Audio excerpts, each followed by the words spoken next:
موسیٰ علیہ السلام کی قوم نے پوچھا آپ کا رب سوتا ہے؟ بڑے پٹھے سیدھے سوال کر دے سن. ابھی فرعون کو ڈوبتے دیکھا سامنے، اور فرعون کے لشکر کو ڈوبتے دیکھا. ابھی ان کے پاؤں گیلے تھے، چند قدم چلے تو آگے ایک بستی میں ایک بت تھا جس کی بستی والے پوجا کر رہے تھے. تو کہنے لگے موسیٰ اجعل لنا الہا کما لہم آلہہ. قرآن کی آیت ہے موسیٰ ایک ایو جا خدا سانو بھی لے دے اسی میں متھا ٹیکیے. ان کا فٹے منہ توڑا وہ ہونے تو تسی ویکھیا کہ کیویں رب نے تھوڑی مدد کیتی ہے، تو ہن پتھر دا بت منگدے پے ہو میرے کولوں. تو عجیب و غریب سوال کرتے تھے. تو کہنے لگے رب سوتا ہے؟ موسیٰ علیہ السلام نے ان کو ڈانٹ دیا. اللہ تعالیٰ نے کہا نہیں، ایسا کر رات کو نا 2 پیالے لے کے کھڑے ہو جا پانی کی. خیال کرنا یہ پیالے گرنے نہ پائیں. موسیٰ علیہ السلام بڑے طاقتور ہستی تھے، وہ پیالے لے کے کھڑے ہو گئے. کھڑے کھڑے کھڑے کھڑے اونگ آنے لگی. ایک جھٹکا لگا سنبھال لیا، دوسرا لگا سنبھال لیا، تیسرا جھٹکا لگا تو پیالے گر گئے، ٹوٹ گئے، پانی بہہ گیا. کہ موسیٰ سمجھانے کے لیے تھا اگر تیرا رب بھی سو جائے تو یہ زمین آسمان کے پیالے ایسے ہی ٹوٹ کے بکھر جائیں. لا تأخذہ سنۃ ولا نوم، لا تأخذہ سنۃ ولا نوم. نہ وہ سوتا ہے، نہ وہ اونگتا ہے، نہ وہ کھاتا ہے، نہ وہ پیتا ہے، نہ وہ روتا ہے، نہ وہ حاجت مند ہے، نہ اس کی کوئی عمر گزرتی ہے. وہ ہر قسم کے رنگ و روپ سے پاک ہے، ہر قسم کے زمان و مکان سے پاک ہے، ہر قسم کی حاجات سے پاک ہے. سب کو دیتا ہے، لینے سے پاک ہے، سب کو کھلاتا ہے، کھانے سے پاک ہے، سب کو مارتا ہے، مرنے سے پاک ہے، سب کو سلاتا ہے، سونے سے پاک ہے. سب پر حاوی ہے، کوئی اس پر حاوی نہیں. سب کے اوپر چھایا ہوا ہے، کوئی اس پہ چھایا ہوا نہیں. یہ ہمارے اوپر ہمارے نبی کا احسان ہے. تمہیں بتا کہ اس کائنات کا بنانے والا ایک اللہ ہے، ایک صمد احد لم یلد ولم یولد ولم یکن له کفوا احد. الحمد للہ الذی بعث فی الامیین رسولا منہم یتلو علیہم آیاتہ ویزکیہم. عزیز طلبہ و طالبات، آپ بہت کچھ یہاں پڑھ رہے ہیں اور ساری نسل ہماری یونیورسٹیز میں پڑھ رہی ہے. چند ایک ایسے سوال ہیں جن کا جواب دنیا کی کسی یونیورسٹی کے پاس کوئی نہیں، اور بڑے سے بڑے اسکالر بھی اپنے علم سے اس کا جواب دینے میں بالکل انگوٹھا چھاپ ہے کہ اس کائنات کو کس نے بنایا ہے. اس سوال کا جواب دنیا کے کسی علم میں نہیں ہے. ہم تو شکر مسلمان ہیں تو ہمیں ماں باپ کی گود سے ہی اللہ کا تعارف ہو گیا. بہت پرانی بات ہے، ایک چیکوسلواکین یہاں ملا تھا، رائنڈ میں آیا ہوا تھا. میں نے اس سے پوچھا کہ اس کائنات کا بنانے والا کون ہے، کوئی پتہ ہے؟ کہنے لگا اسی کو ڈھونڈنے نکلا ہوں، ابھی تک تو کوئی پتہ نہیں. پھر دوسرا سوال ہے کہ اس نے یہ کائنات بنائی کیوں ہے، وہ ہے کون؟ پھر اس نے یہ کائنات بنائی کیوں ہے، اس کا جواب بھی آپ کے پاس کوئی نہیں، کسی کے پاس بھی کوئی نہیں. پھر تیسرا سوال ہے میں کیوں پیدا ہوا؟ میں نے کوئی اپلیکیشن دی تھی؟ ان بچیوں نے کوئی درخواست دی تھی کہ ہم نے لڑکی پیدا ہونا، یا ان بچوں نے کوئی درخواست دی تھی کہ ہم نے لڑکا پیدا ہونا؟ یہ عورت بن رہی ہے، یہ مرد بن رہا ہے، یہ دیہاتی ہے، یہ شہری ہے، اور 7 ارب انسان ہیں. سب کی شکلیں مختلف ہیں، آنکھوں کا رنگ مختلف ہے، انگلیوں کے پوروں پر چھپا ہوا پرنٹ مختلف ہے. 7 ارب انسانوں میں سے کسی کا یہ پرنٹ کسی کے ساتھ نہیں ملتا.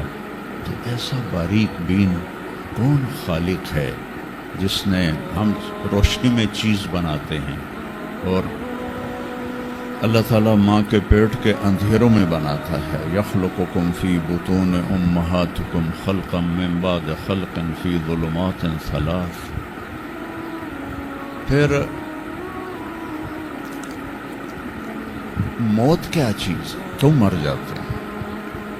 پیدا ہونے کی درخواست نہیں دی تھی، پیدا کر دیا. کیوں پیدا کیا پتہ کوئی نہیں. اب مرنا نہیں چاہتے کہ دائیں بائیں موت کے حملے ہو رہے ہیں. ایک دن مجھ پر بھی ہو جائے گا، آپ پر بھی ہو جائے گا، اور ہم ایک ماضی کی بھولی بسری داستان بن جائیں گے. تم مرتے کیوں ہیں؟ پھر کوئی جلا دیتا ہے، کوئی بہا دیتا ہے، کوئی مٹی میں ملا دیتا ہے، کوئی پرندوں کے سپرد کر دیتا ہے. پارسی وہ اوپر رکھ دیتے ہیں، گدھ آ کے کھا جاتے ہیں. تو یہ موت کیا چیز ہے؟ تھوڑا شروع میں میڈیکل میں نے شروع کیا تھا، تو پھر اللہ نے میرا راستہ بدل دیا. تو موت کیا چیز ہے؟ میڈیکل سائنس میں اس کے 200 جواب ہیں، 200، اور ایک بھی صحیح نہیں، سارے غلط. وہ انسانی عقل سے نہیں پہنچ سکتے. پھر موت کے بعد کچھ ہے یا مر گیا اور مٹی ہو گیا؟ یہ چند سوال میں نے آپ کے سامنے رکھے ہیں، اور پوری دنیا کے انسانوں کو چیلنج ہے کہ اپنے علم سے جواب دو. کسی کے پاس اس کا جواب نہیں. نیوٹن نے یہ کہا تھا کہ اس کائنات کو 4 فورسز چلا رہی ہیں. عبدالسلام نے، پاکستانی سائنسدان اور 2 امریکن سائنسدان، 1976 میں یہ ثابت کیا کہ اس کائنات کو 4 نہیں 3 طاقتیں چلا رہی ہیں. اسٹیفن ہاکنگ نے چند سال پہلے یہ ثابت کیا کہ اس کائنات کو ایک طاقت چلا رہی ہے. اس سے پوچھا گیا وہ اللہ ہے؟ کہنے لگا نہیں، وہ اللہ نہیں ہے. اس کے پاس وحی کا علم نہیں تھا. وہ اتنا ہی اندھا ہے جتنا ایک ان پڑھ اندھا ہے. تو اس سے پوچھا گیا کیوں؟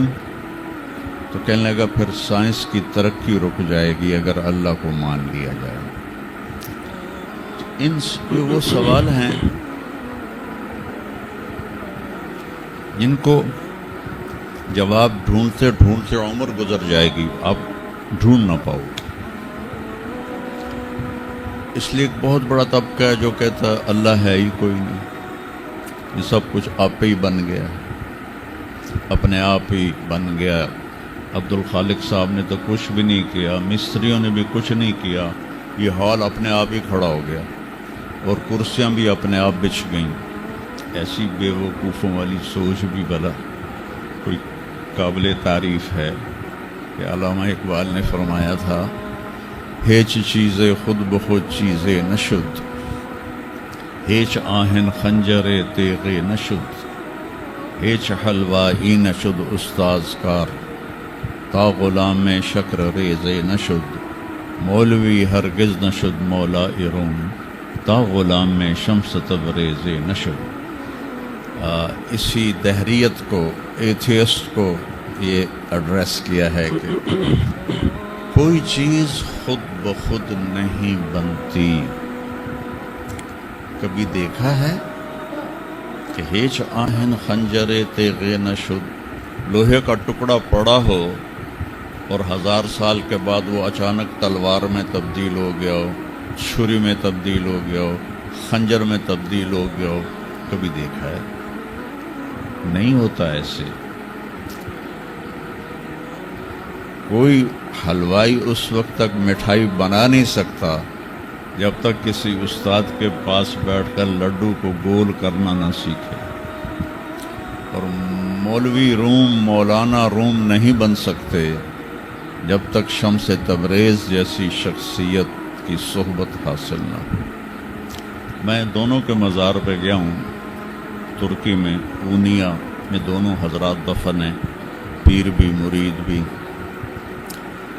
مولانا روم کو آج شاید کوئی دھرتی پہ جانتا بھی نہیں، اور میں اس یونیورسٹی میں ان کا نام بھی نہ لیتا۔ وہ ایک فلسفی عالم تھے اور منطقی عالم تھے۔ وہ دور تھا فلسفہ اور منطق کا، مسلمانوں نے قرآن و حدیث کا علم بہت پس پشت کر لیا تھا، اور جو فلسفہ اور منطق کے عالم ہوتے تھے وہ بادشاہوں کے دربار میں بڑی جگہ پاتے تھے۔ تو ان کے سامنے کتابوں کا ڈھیر تھا ان کے ساتھ، اور ادھر طالب علم بیٹھے تھے، انہیں وہ پڑھا رہے تھے، اور یہ کتابیں کلمی نسخے تھے ہاتھ سے لکھے۔ تو شمس تبریز رحمہ اللہ مسجد میں داخل ہوئے ننگے پاؤں، اور سفر کے آثار پگڑی پر بھی، کپڑے پر۔ تو وہ بڑی سادگی سے پوچھتے ہیں کہ مولانا یہ چیز تھا، یہ کیا ہے؟ وہ کتابوں کا ڈھیر۔ تو نے اس کو یوں دیکھا تو کہا یہ تو ان پڑھ جائے چٹا ہے، انہوں میں کی جواب دے ہوں۔ کہنے لگے ای است کہ تو نمی دان، میرے پیارے یہ وہ ہے جو تو نہیں جانتا۔ تو ایک دم آگے بڑھے، کتابوں کو یوں دھکا دیا، ساتھ ہی تالاب تھا، ساری کتابیں تالاب میں چلی۔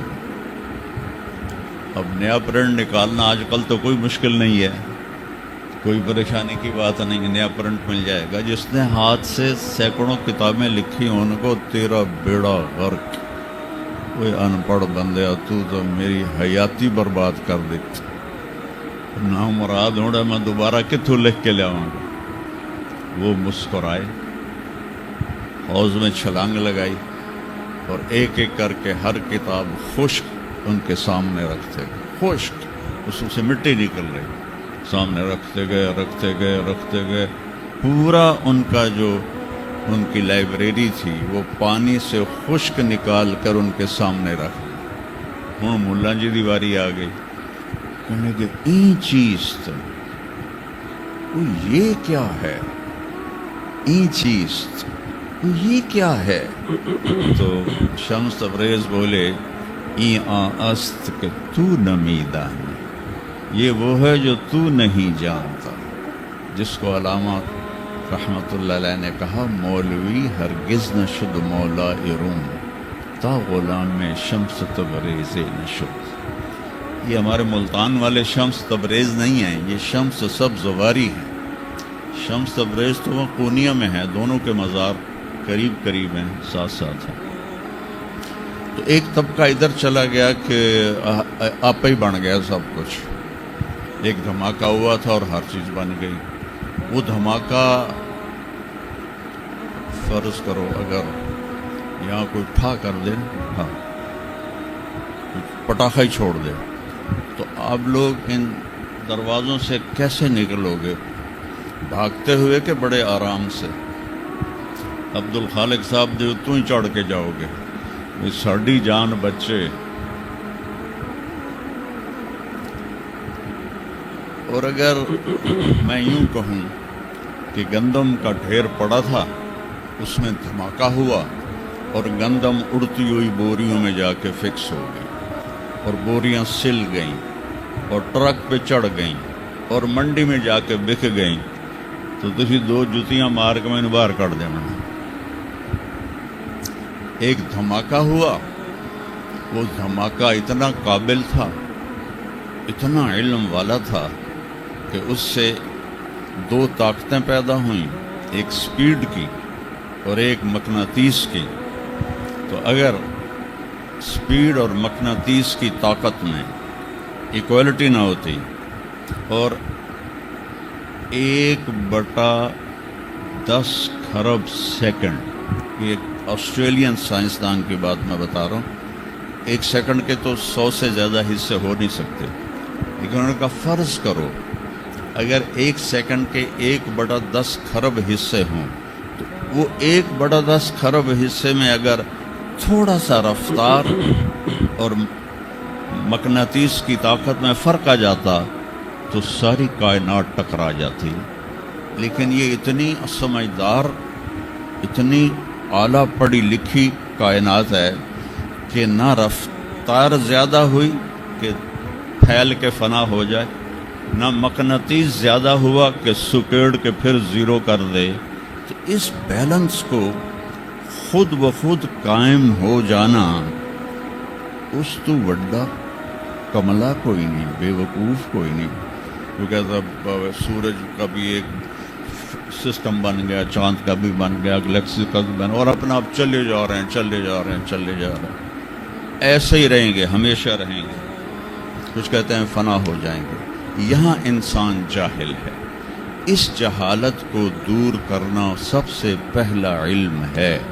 اگر مرتے ہوئے مجھے پتہ چلا کہ یہاں تو معاملہ کچھ اور ہے، جو لوٹ آئیں تو کچھ کہنا نہیں، بس دیکھنا انہیں غور سے.